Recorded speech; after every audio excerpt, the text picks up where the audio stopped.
Hello, children. It's me. I'm back. You're listening to Remember the Name, and it's Thursday. And now here's your host, Koivo. Hey guys! I'm back! That's right, Koivo is back, and I'm back from my trip to America and Canada, and I've got to say it was a hell of a good time. I'll probably upload another video or recording about that, but right now, I'm going to focus on the challenge of fanfiction that Crossfire has set for Monday. But before we get into that, Crossfire and Kite, that video you did was fabulous. I was so entertained. And don't you worry, I've got something fantastic planned for you, but I'm just going to leave that a surprise for now. So, fanfiction.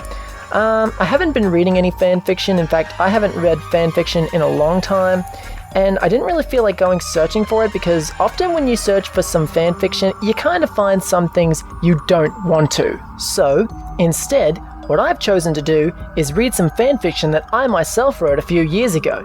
Now, it's not very good because, as I said, it was written a few years ago, but it is a story that I still am thinking about constantly. And if you guys like the content which I give you today, then there is a chance that I'll probably pick it up, in fact, even upload it for the rest of you to read. I've got a lot of ideas for this story, a lot of which I haven't even put onto paper, and it's sort of built from the experiences that I've had over my life. It's Sonic-based, because I'm a Sonic fanboy. You got a problem with that? Then leave. Now. Shoo. Are they gone? Good. So, for those of you who are left, let's dive into Chapter 2 of my story, Raising Chaos, entitled The Calm Before the Storm. Sonic stopped just outside the Scientific Research and Development building and pulled out his earpiece again. Once more, he dialed Tails' personal cell number. The phone rang several times before he heard his little buddy again.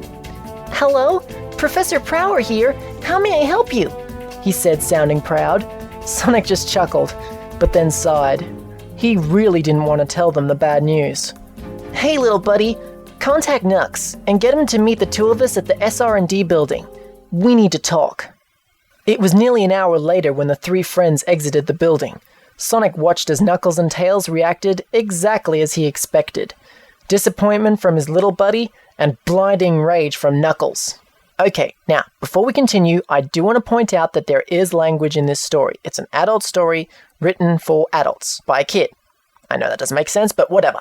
So there is language, and I will be censoring it during this reading, but if I do release it, then there probably won't be any censoring done. Just keep that in mind. That ungrateful French fucker! After all we've done for this stinking kingdom, this is our thanks. Unfortunately for the echidna, he chose to express his feelings about the king as a little boy walked past with his mother. Out of sheer curiosity, the kid immediately looked up to his mother and asked what that word meant. The mother proceeded to cover her son's mouth before he had the chance to repeat it and gave Knuckles a full-power death stare, making the echidna hang his head in shame and sigh. And Julie thinks I would make a great father. Yeah, right, he muttered.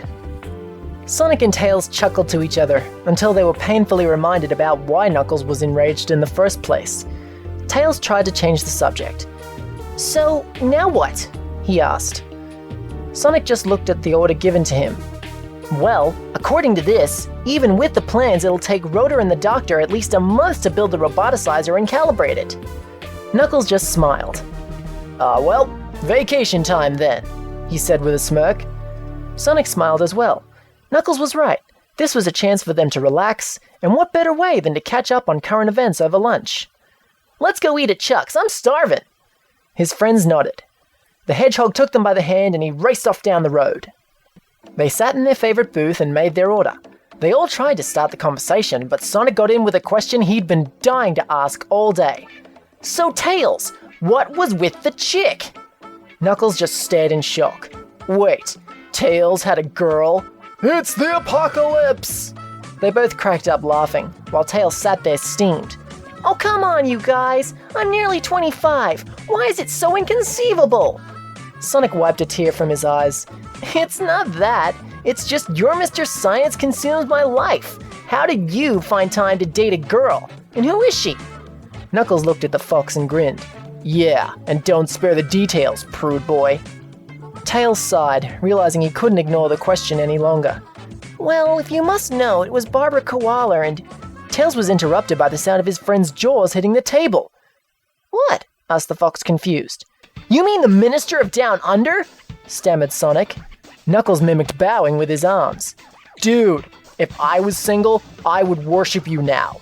How did you hook up with her?" he questioned.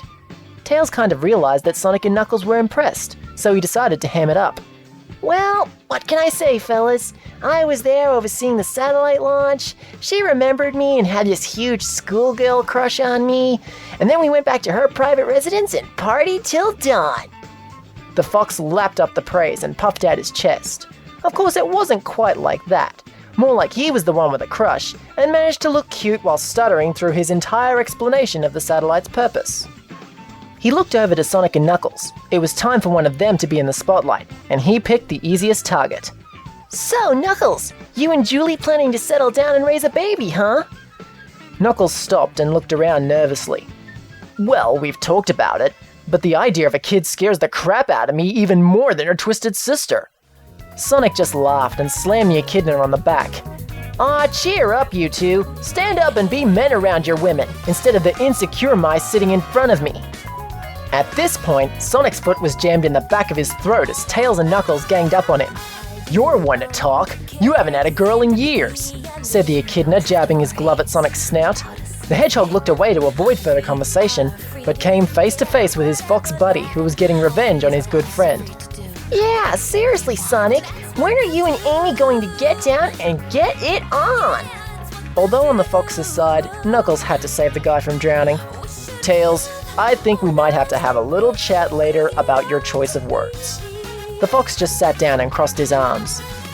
Meanwhile, now that he wasn't so boxed in, Sonic decided he would answer the man himself about what he was going to do about Amy.